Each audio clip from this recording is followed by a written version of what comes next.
Hello everyone, I'm Jay and this is the Camden Stitch, and welcome to my not very convincing white wall backdrop. I wanted some photographic backdrops and I got this one. Slightly ripply, but it looks alright, I don't know. Let me know what you think. Excuse me, it was cheap.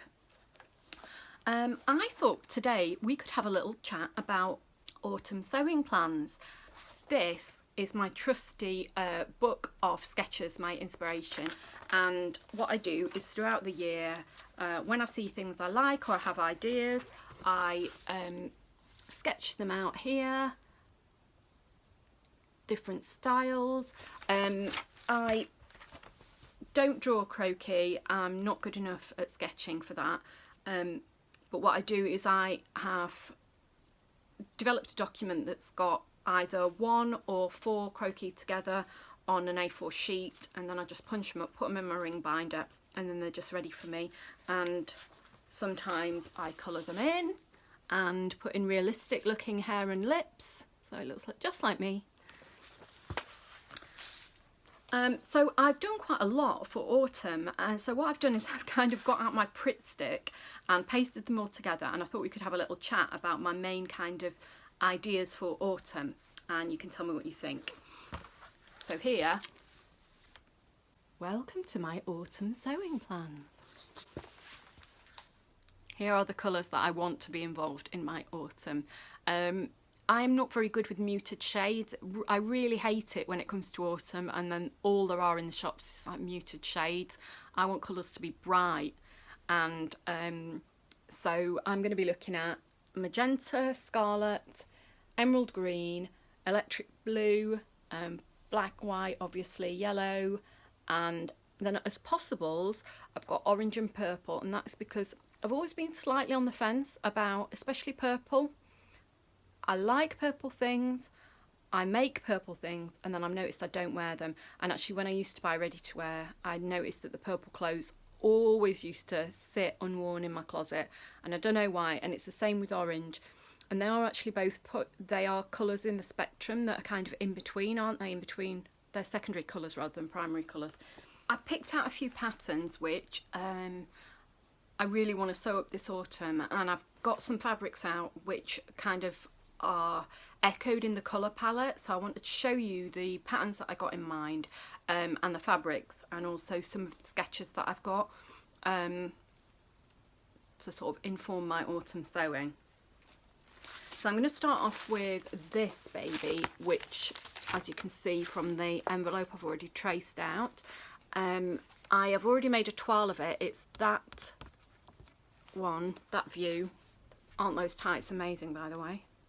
I'm not really much of a shirt dress person, but you know I love a smock, and this is a smock shirt dress. So I have adapted it, taken the collar down in size a little bit so it's a bit less wingy, made a toile of it, and I'm going to sew it up in these couple of plaid fabrics, which will both be great for autumn. They are both tablecloths from Tiger, and they were £10 each, and they're very nice, soft, medium weight cotton, and they'll be ideal for that. So that one's underway. It's not the quickest make, I can tell you from having made the toile, because there are just fiddly bits like button plackets and the collar and everything. It's the first ever collar I've ever done that's got a collar stand on it. I've never done, I guess I've just done like Peter Pan collars and stuff before. So it's a little bit more involved, but hopefully they will come out well. The next pattern that I've got is a much easier make, and because I made it this last week. And again, it's one that I've had on my Make 9 for ages. I think my Make 9 is actually the coat. I love this coat. I've been a little bit put off because this is a size 10, and I don't know why, because I graded that up from an 8 and that worked okay, but this, I was just a bit worried about grading up a coat because I'm like a vintage size 12, which is like a bust 34, even though I'm actually a 36 bust. I find that the ones with a bust 34 fit me better around the shoulders. I might have to do a full bust adjustment, but they're small around the shoulders. Anyway, I digress. The pattern that I made was this little dress here with the cuffs, and I made it up in a purple scuba that was a prezi from the other Laura, Laura, who is at Sewn and Shown on Instagram. Thank you, Laura, so much. When we met in the summer, we all did a fabric swap, and she brought me some fabric, and it was really, really thoughtful of her.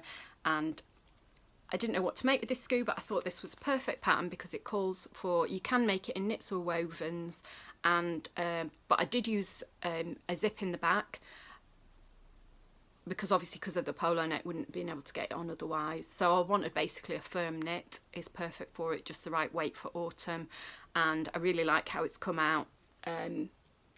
I wasn't sure about some of these French darts sometimes, but yeah, it's come out great on me. I really like it. I shall pop a photograph in there. So I would like to remake that again in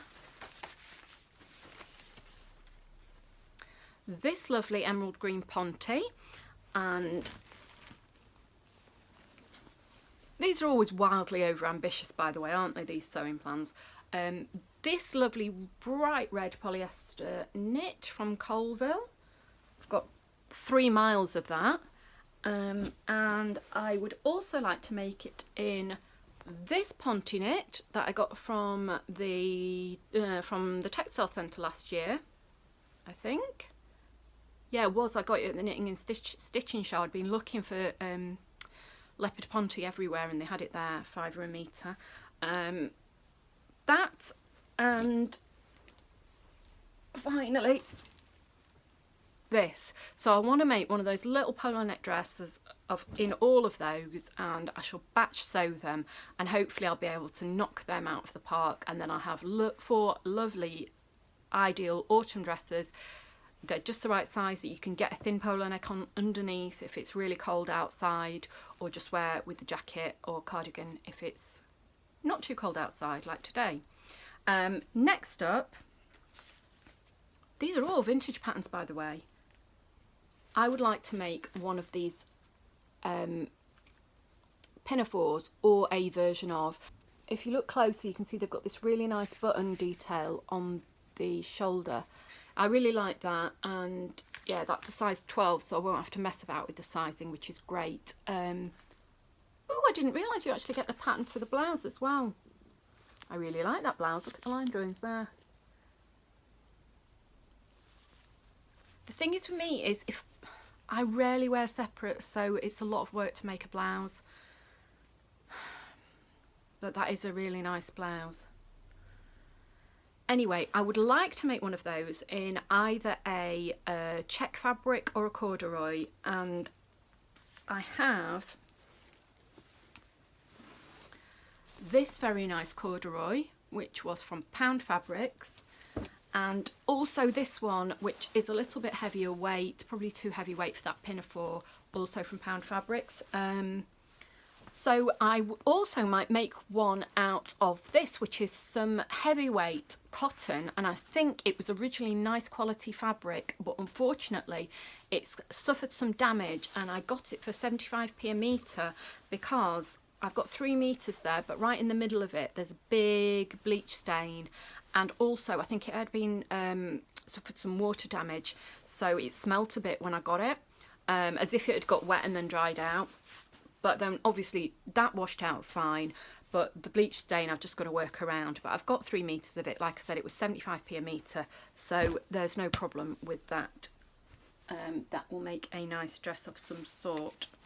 Speaking of pinafores, I picked up this pattern last year from Susie and Joan, who is an Instagrammer who posts the most gorgeous, gorgeous makes. She posts lovely things, and she was getting rid of patterns, and I got this one, which I really like. Unfortunately, it's the size 8, so again, it's a case of grading out, but I don't know, hopefully it won't be too difficult. It's basically, I thought it was a high-waisted skirt, but it's not. It's a skirt with a broad waistband and then a little bib on top, and it's lined, and then you turn it out.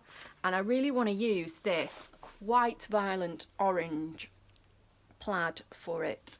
Now, I think it's a polyviscose suiting, but it's dead stock. It's quite nice quality, and I don't know, I just really fancied a pinafore in that. I thought it would look great. I'd also like to make that pinafore in a black as well, but you know, never get around to making stuff in black or grey or neutrals, do you? So all the colours. And finally, I haven't decided what to make in this one yet, but I got this dress from Keeley, Voice of a Creative.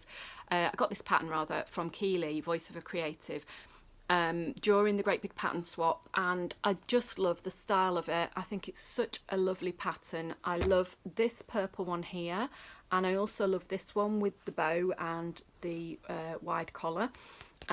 So something is going to get made into that, and I might possibly make it from this royal blue Ponte knit, which again I think I got from Pound Fabrics.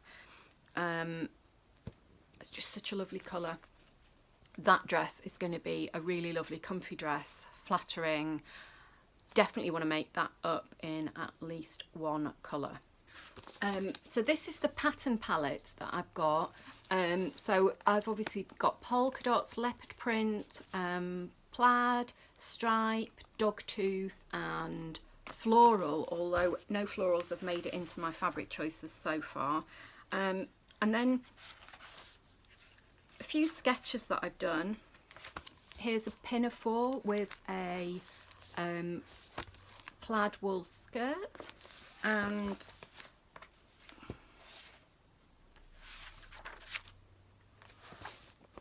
here are a few other pinafores that I would like to make. A round neck, tight fitting bodice one with a gathered skirt, which I'll be able to make from my own bodice blocks, no problem.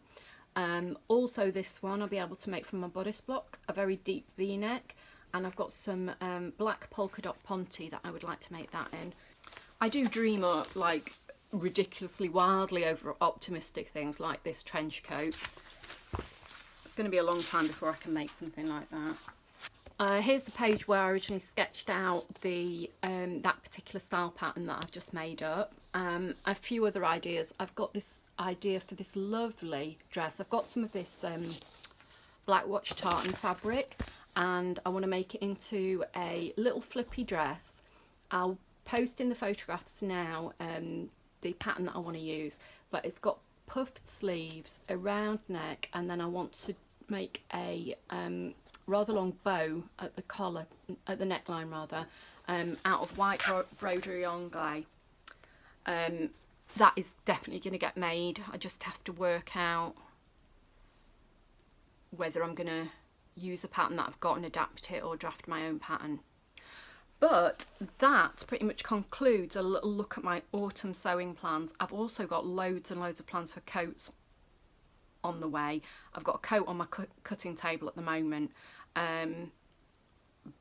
but we're drifting into the realms of fantasy here. All the coats that I want to get made are never going to get made. Hopefully, if I'm lucky, I can make maybe two. I've still got 2 coats unmade from last winter. So if I can finish those and make another 2, then as far as I'm concerned, I'll be in clover. That sums up my autumn sewing plans. Let me know what you think of them. Let me know what you think about my colour palette. What sort of colours do you veer to in the autumn? Do you go for the muted shades, or are you like me, you like the bright ones, or are you a neutral kind of girl? I know most people prefer neutrals, but it's been lovely spending time with you here today in Camden. I hope you're having a great sewing week wherever you are across the world, and if you enjoyed this vlog, give me the big old thumbs up. If you haven't yet subscribed, then press the button below, and if you'd like to hear more from me, click on the ding ding bell and you'll get a notification every time I post a new vlog. I love you and I like you. Bye bye bye.